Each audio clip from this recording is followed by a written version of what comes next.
Alright, I think that all works, although I should probably turn down that music just a tad bit, so you guys can hear me a little bit better. Although I guess it makes sense as to why it's pretty loud. I did put it at max fucking volume. Whoops. Oh well. But what I wanted to do really quickly before we get started here was actually go over... Excuse me. Oh god. A lot of gas, but... what I wanted to quickly go over was something that YouTube came out with a while back. A little interesting blog post here. Here goes, put this over here. And let me just get display capture 1 up. Okay. So hopefully you can see this right now. You should be able to. Oh goodness me. Is there a repeating sound in the backdrop? Okay, nope, there should be. So let's go ahead and turn this down actually a little bit more, so I can properly read this to you guys. So this is their plans for 2018, because in 2017, YouTube has not been terribly good at prioritizing, or rather even being transparent with their creators on this platform. While I may be one of them, I'm definitely not probably the main target of this. But that being said, let's actually go through. Let's see if they're planning on being more transparent, more honest with us. Let's see. Dear YouTube creators, well, let's just skip all that because that's just boring introduction. Prioritizing transparency and communication. I feel like they did this last year with no effect. In 2018, we want to do everything we can to strengthen the trust in our community, places, and YouTube throughout open and frequent communication. Last year, we communicated a lot through blog posts and other product forums. We're going forward, we'll also use our YouTube creators and at Team YouTube, which are their Twitter handles, to keep you informed, answer your questions, and respond quickly to issues. We've also emailed you to notify you of news updates, so to be sure to sign up or log in here. So, just saying they're going to use their YouTube platform more often. Although, strangely enough, they don't use that platform as like a platform to signal like when they're doing service updates or anything like that. No, this is like a general blog post when they post anything about YouTube, so a lot of people don't even like using it because they often post a lot of progressive content on there that no one really likes. We often ask creators for feedback before launching updates and new features, and we'll be doing even more of this to make sure our changes are informed by your perspective. By creators, they mean large creators, like very large ones that are very, I wouldn't say articulate, but are very friendly in that regard. They're not going to go after people who are heavily critiquing them or who have maybe qualms with them in any regard, so keep that in mind. Personally, I always treat to meet creators in industry events and when I travel in new countries so I can hear your feedback directly and relay any issues to the right teams at YouTube. Since I can't meet with most creators in person, I started a YouTube channel as the way to share my perspective. Though I haven't shared much, I plan to use my channel in 2018 to engage my creators and the community. Well, you don't even really have to do it in like a very formal way, because the last time they did it, they made a giant video with like a bunch of Hollywood elite stars, and everyone's just like, you know, these people aren't really representative of the content that is on YouTube. In fact, this seems a little bit tone deaf. We'll see about this, because they said they're trying to do better transparency and communications. But at the same time, in like what regard are they going to say, hey, we see your issue, we'll try to get on that? Because really, the only thing I can see these YouTube Twitter accounts being used for is, how would they say, helping content creators who got fucked over? Because that's honestly all I ever see that channel being used for. Like when H3H3 broadcast a message about some channel getting shafted, and then YouTube's like, oh, we'll take a look into that. It's like they had to have H3HE, one of the more prominent critiquers on this channel, to get a response from that, but I doubt they're really going to do much there. We'll see about that. It seems like a very null thing. I'm going to start making more videos. Yeah, those received well last time. Supporting your success, number 2. We're pleased that in 2018, the number of creators making 6 figures a year grew by 40%.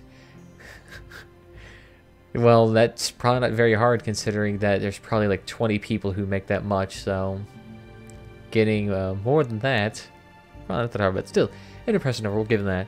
A lot of people made a lot more money, probably not the people they want though. But even as our platform continues to do well around the world, too many viewing creatures have learned a new word in 2017, demonetization. That is true, although strangely, I guess for transparency's sake, I should disclose whether or not I am in that boat of being demonetized heavily. So we'll quickly just disclose what I have in this little arena.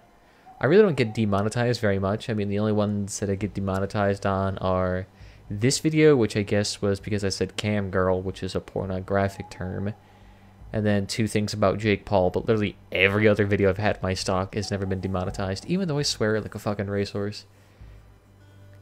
Guess not.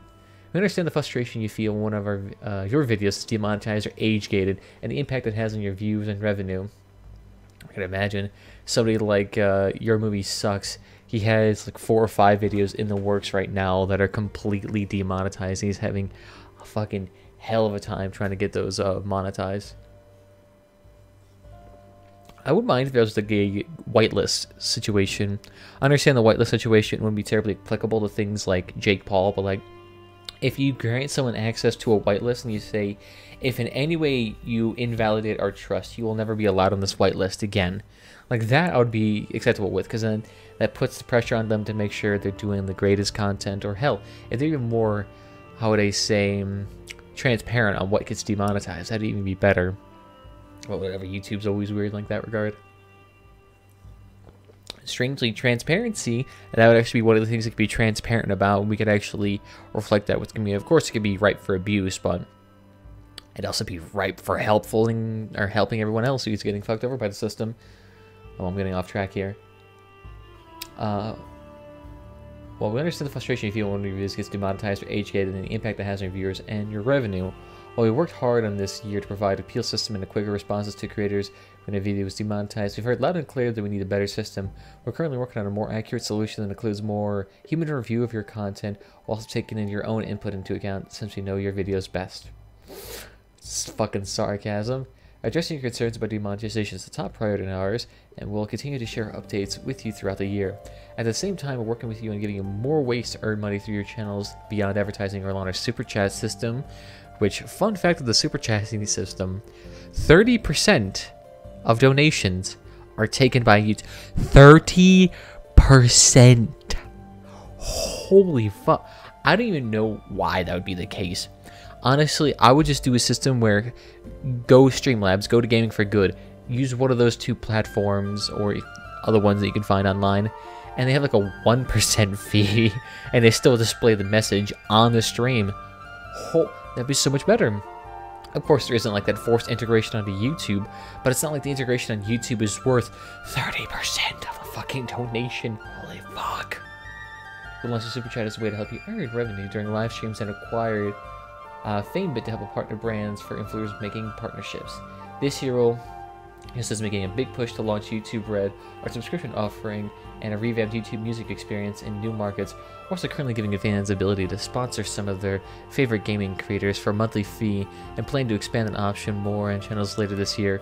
We're testing new ways for creators to earn revenue or raise money on their right on your channel through donations, merchandising, and ticketing sales. Ticketing sales will be interesting to see how that works. So ticketing, you know, pay ticket, you can watch something. That's basically like what it is. It's basically like you're purchasing a DVD or something like that. And that's what I'm imagining it is. Or ticketing, I guess it could be like something to like a live stream, I suppose.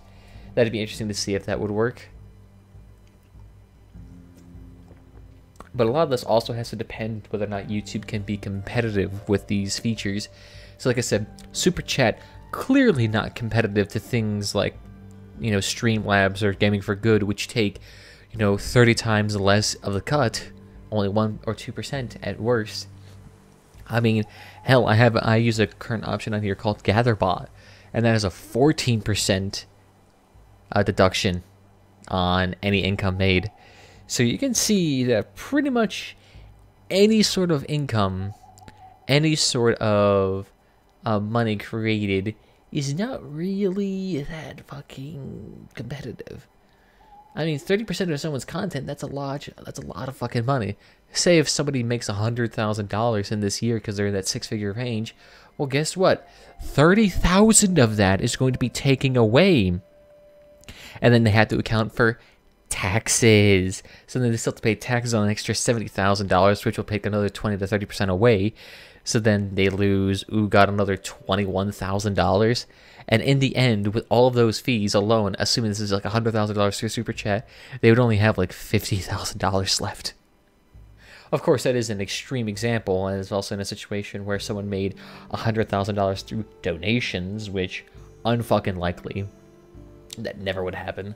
But that's just to give you an idea of like how impactful Super Chat can be. But also the sponsor program, I don't know much about that, but I'm assuming it's going to be similar to Twitch in that they take roughly 20 to 50% of your income from sponsorships. Although I'm not really sure how YouTube is going to make that competitive, again, with platforms like Patreon, or if they're going to make that more integrated with other applications, or if they're going to give somehow sponsors unique features onto the channel. Because when it comes to Twitch, while their subscription service is a tad bit expensive, in the terms that it has really high rates, it has at least offsets. Like you can have your own personalized emotes, sub chats, and other integrations, Discord integrations, etc., etc., etc. They have a lot of ways that you can actually integrate this, and there's a lot of ways that people can actually get incentivized to do it as well, other than just the goodness of their heart. Because while this may be a tad bit interesting to have, it's also really fucking strenuous in terms of amount of content or money they have. I would also like to see this feature, because I see this on Gaming for Good, where they have a reoccurring donation instead of a reoccurring subscription where you're expecting to give money back or a service back. A reoccurring donation is just like, oh, I'll give you $1 a month. That'll be like my reoccurring donation. So then you don't really get anything back, but you just like donate $1. That'd be similar to like you donating $1 every month, and so it's just automated for you. So I wonder if they could do something like that too. It's assuming what their sponsorship programs are gonna be like, but like in a sponsorship program where you could actually change the dollar amount, so that instead of having a basic subscription of $5 a month, you could do a subscription of say $1 or $2, because that's what most people are comfortable with donating with. While I'm totally not saying that you have to do this for me, but like saying if that's having an option, just adding more systems into this would make it a little bit more interesting. And on top of that, you also have to put it more rewards or options for the content creator to put on these sponsorships to make it more interesting, to make it more worthwhile, to make it less of just like a generic feature. Because then the way they do it right now, not terribly, how would I say, competitive. Giving people more ways to engage with the video. Number 3. YouTube has transformed video viewing from what may broadcast to a two-way conversation. This year, we'll continue to build on all of our ways you and your fans can connect to our platform and help build meaningful interactions, connect with people from shared interests, and strengthen our community. Currently, we offer some fundamental ways for creators to interact, including the ability to like, comment, or share a video, and subscribe to channels. Wow, how fucking rudimentary. I'm glad you gave yourself a pat on the back for that. In fact, the number of viewers subscribing to a creator and engaging with their channel grew at over 70% in the last year. Well, there's also been a huge issue with subscribers not seeing videos on their subscription page, so I wonder how they're going to actually deal with that. Number of viewers subscribing to creators and engaging with the channels every day grew 70% every day in the last year. I guess it makes more sense. I guess there's more sense of shared community, but I mean, yeah, YouTube is getting more of a platform. There's a much larger opportunity to build engagement around video. Some of the features we've begun to roll out include giving more creators access to Community Tab and Reels. That'll be interesting to see. I know the Community Tab's been out there, although I know that's been hardly used at all. That probably doesn't help. They're hidden behind quite a few features. If there was a Community Tab, like you have a subscription, trending tab, like tab, history tab, but then you could also have a community tab where you can interact with the various communities, or even have this weird dual community tab and video viewing tab. So in the same tab, like say in this one tab, if we split down the middle, you would have your community over here, and then you'd have video viewing over here. Like that'd be kind of interesting way. Yeah, it seems like a weird way to do like a split screen thing, but I'm just saying, if they made it easy like that, if they made it super easy for someone to interact with the community in that regard, that would make it a hell of a lot more successful than if you were just to, say, put the community tab on some distant foreign page on someone's channel where you have to click like 3 or 4 times before you even get to it. I mean, ease of use is the main thing here that they want to be focusing on if they want to make the community tab any remotely useful. It'll be interesting to see if they can even get close to that. We'll see. Tightening and enforcing our policies. Number 4. Well, I don't think anyone's really accusing you of being loosey-goosey with that. Although I guess with the situation with Jake Paul and the Elsa videos, that could be a situation, but that could also be attributed to a lack of awareness, to be honest, as opposed to willingness to enforce. But I guess that is also having the same effect regardless. The nature of an open platform means we never know what trends or moments are going on and arise next. But the same... Oh, you don't start sending us off with but the same creativity and unpredictability that makes YouTube so rewarding, like the fact that a reggaeton song can become the most popular video in history, and can also lead to unfortunate events where we need to take a clear and informed principled stance. Right, because you've been clear and informed many times. Right. We're totally accusing you of that.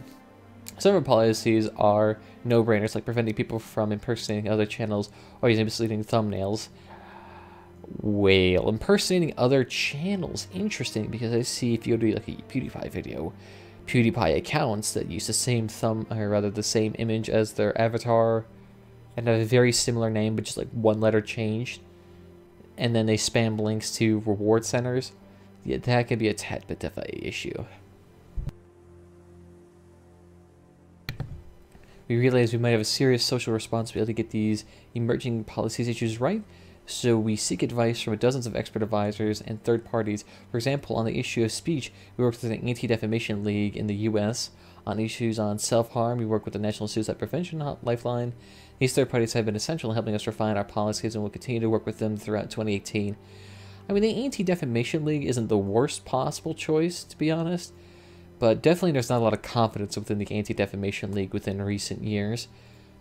More of those who claim to be themselves on the centrist or the right-leaning persuasion see this as a very left-leaning publication, especially with publications like regarding the, what was it, the Pepe meme? That frog meme that for some reason became associated with alt-right propaganda.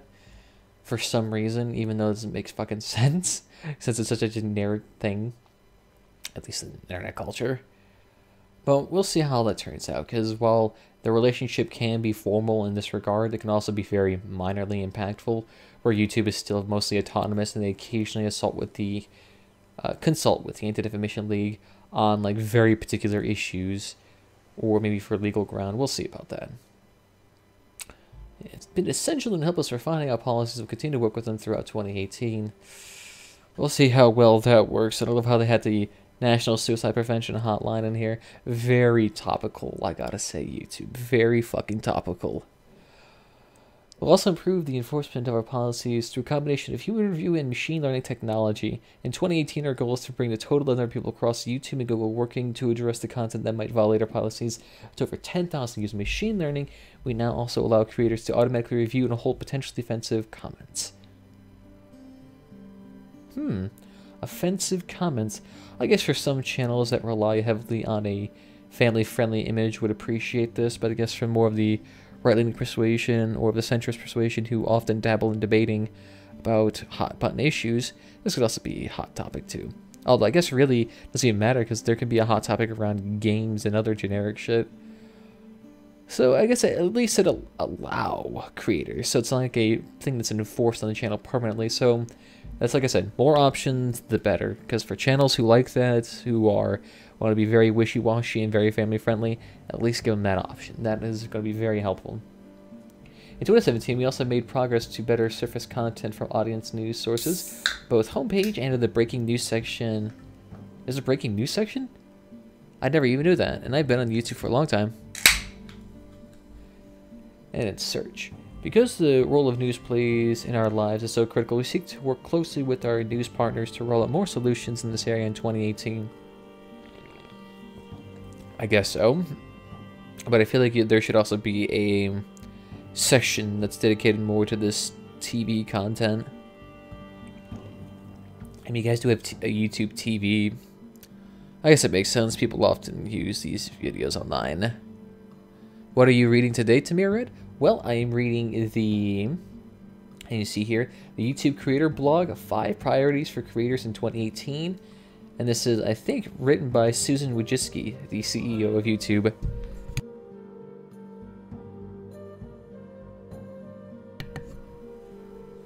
Alright, so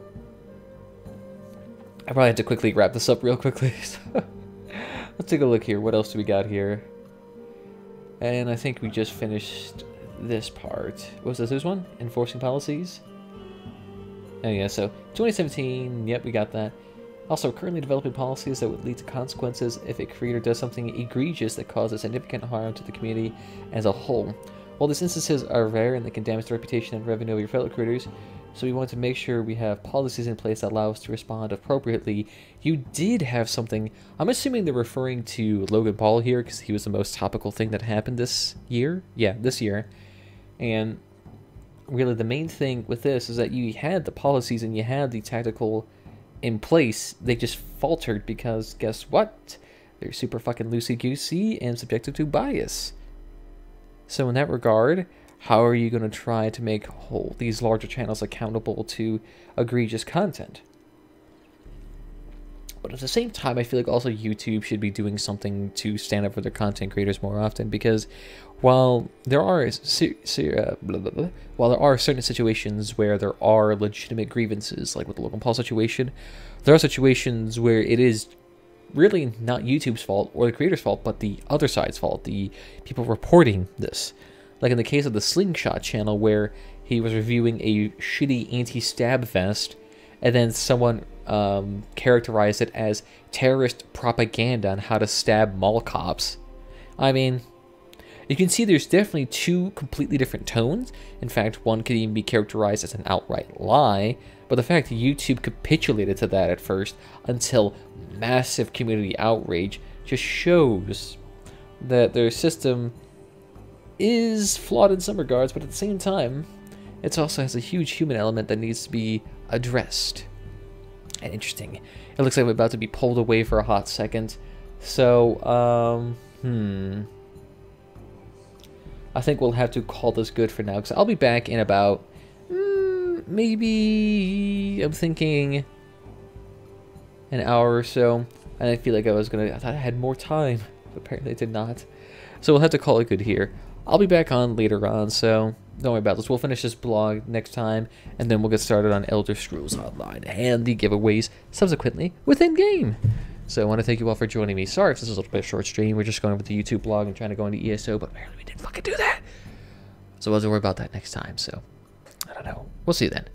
So I want to thank you all for watching. This permanent archive will be on YouTube. Social media links down below if that's your gig. It's not a good night. I'll still be back on later on for at least an hour or two. We'll see about that. Social media links down below if that's your gig. Discord if you want to join the community and get notified whenever I get live. And other than that, guys, I'll see you next time. Bye-bye.